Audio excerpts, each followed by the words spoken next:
আর কেউ থাকবেও না। হাসরের ময়দানটা কেমন হবে জানেন?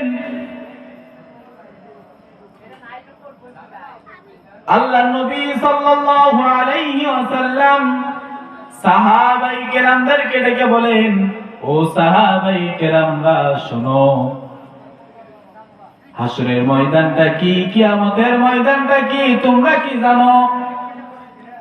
সাহাবায়ে কেরাম বলেন, ও পয়গম্বর, আল্লাহু আ'লামু ওয়া রাসূলুহু, আল্লাহ এবং তার রাসূল সাল্লাল্লাহু আলাইহি ওয়াসাল্লাম এই ব্যাপারে ভালো জানেন। আল্লাহ নবী সাল্লাল্লাহু আলাইহি ওয়াসাল্লাম উত্তরে বলেন, এমন একটা দিন আসবে, ওই দিনের মধ্যে আল্লাহ পাক আমাকে রাজত্ব দিবেন এবং ওই রাজত্ব, ওই দিনের ক্ষমতাটাও, ওই দিনের সুপারিশটাও একমাত্র আমি মুহাম্মদ সাল্লাল্লাহু আলাইহি ওয়াসাল্লামেরই থাকবে। জোরে বলি সুবহানাল্লাহ। আল্লাহ নবী সাল্লাল্লাহু আলাইহি ওয়াসাল্লাম বলেন, কাল কিয়ামতের ময়দানে সবাই বেকার হয়ে যাবে। সব মানুষ কিয়ামতের ময়দানে দাঁড়াবে। হাদিসের মধ্যে তাকাইলে দেখা যায় মাথার উপরে সূর্যটা চলে আসবে। মাথার উপরে সূর্যটা আসার পর ঘামে তাদের শরীর টকবক করতে থাকবে। হাদিসের মধ্যে পাওয়া যায়, যার যত পরিমাণ গুনাহ সে পরিমাণ ঘামে সে হাবুডুবু খাইবে। এক বর্ণনায় আসছে হাঁটু পর্যন্ত, এক বর্ণনায় আসছে মাজা পর্যন্ত, এক বর্ণনায় আসছে এই নাক আর চোখ একবার নিচে যাবে, একবার উপরে উঠবে। যার যত পরিমাণ গুনাহ সেই গুনাহ অনুযায়ী ঘামের সাগরে হাবুডুবু খাইবে। সবাই বেকার হয়ে যাবে। তাদের মধ্যে একজন আহ্বানকারী বলবে, এই তোমরা কি দেখতেছ না আমাদের এই অবস্থা? বলো এমন কোথায় যাওয়া যায় যে আমাদেরকে এই অবস্থা থেকে আমাদেরকে নাজাত দান করবেন? একজন আহ্বানকারী ডেকে বলে, যাও যাও আমাদের আব্বাজান আদম আলাইহিস সালামের কাছে যাও।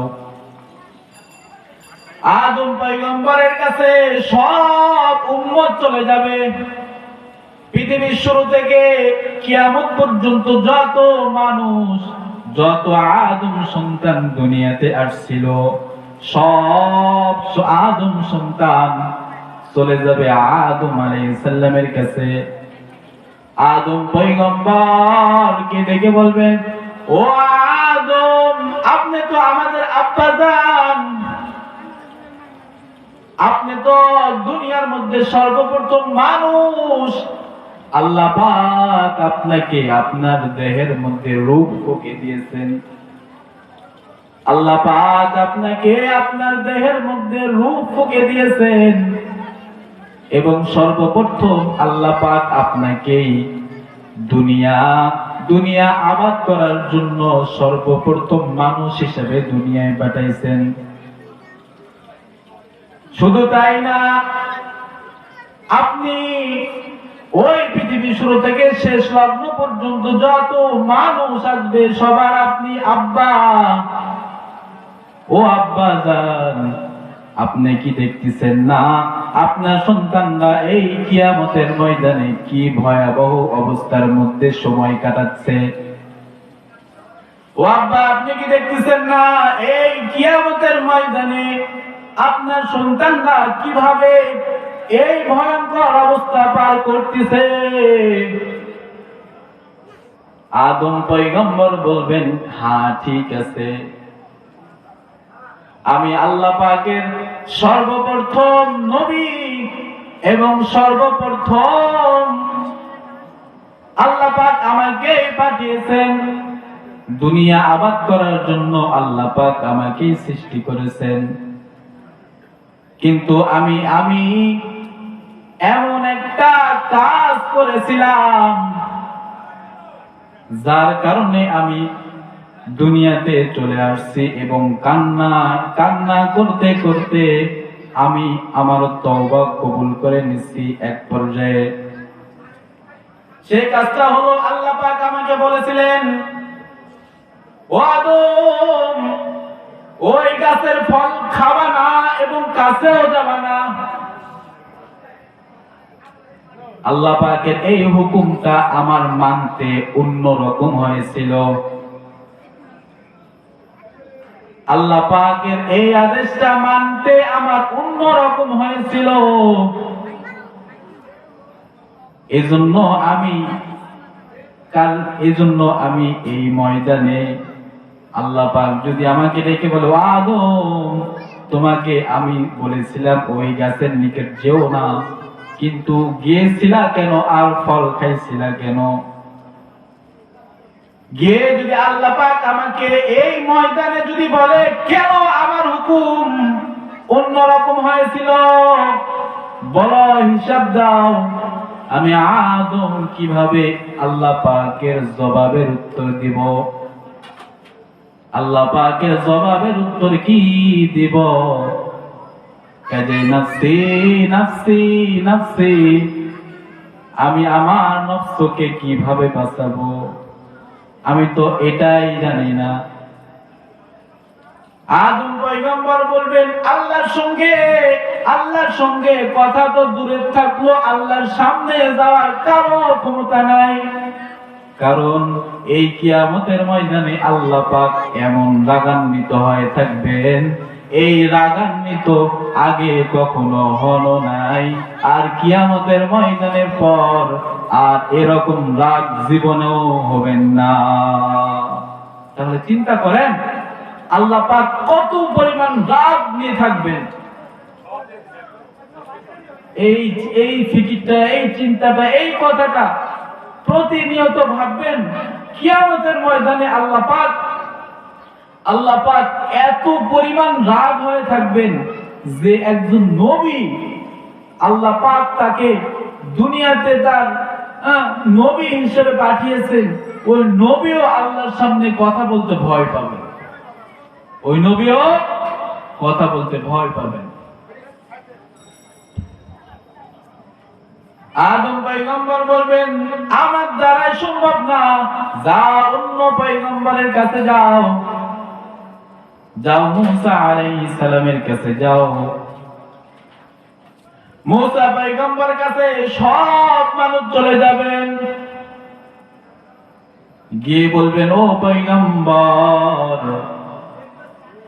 আপনি তো আল্লাহর সঙ্গে কথা বলতেন, দুনিয়ার জমিনে আল্লাহ পাক আপনাকে কালিমুল্লাহ হিসেবে পাঠিয়েছেন, আল্লাহর সঙ্গে কথা বলার আল্লাহ পাক ব্যবস্থা করে দিয়েছেন। আমাদের এই কিয়ামতের ময়দানে আমাদের যে ভয়াবহ অবস্থা, আপনি আমাদের জন্য আল্লাহর কাছে একটু সুপারিশ করেন, আল্লাহ পাক যেন আমাদেরকে এই কঠিন অবস্থা থেকে, কঠিন মুহূর্ত থেকে হেফাজত করেন। আল্লাহ পাক বিচারের ব্যবস্থা যেন শুরু করেন, ফায়সালা যাই হোক না কেন, হয় জাহান্নামের আযাব হবে, নয়তো জান্নাত হবে। এরে মুসলমান, এটা বিচারের আগ মুহূর্তের অবস্থা। যদি এই অবস্থায় হয়ে থাকে, বলেন আমাদের কি অবস্থা হয়ে যাবে? ও মুসা পয়গম্বর আল্লাহকে, মুসা পয়গম্বর সবাইকে ডেকে বলবেন,